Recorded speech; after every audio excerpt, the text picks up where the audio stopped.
चलिए देखते हैं आपने रेजिस्टर्स इन पैरेलल टॉपिक कितने अच्छे से पढ़ा है। In a parallel combination of an electric circuit which of the following is the same through each component.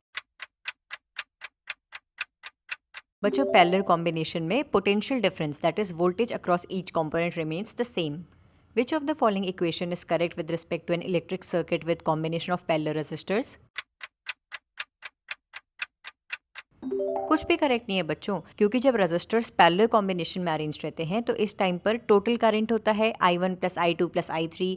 Total resistance कैसे फाइंड करते हैं? Reciprocal of total resistance will be equal to the reciprocal of individual resistors, और voltage same रहती है हर component में। Which of the following connection share common voltage? Parallel combination में voltage same रहती है बच्चों। इस न्यूमेरिकल को सॉल्व करिए। सबसे पहले R1 और R2 क्योंकि ये पैरेलली अरेंज्ड है तो इनकी टोटल रेजिस्टेंस निकाल देते हैं।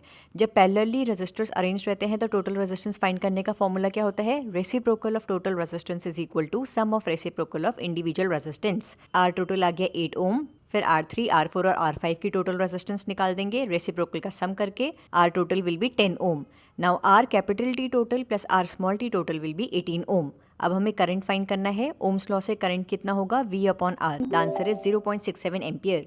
इसी तरीके से topic wise NCERT based questions practice करने के लिए stay tune to motive class 9th and 10th।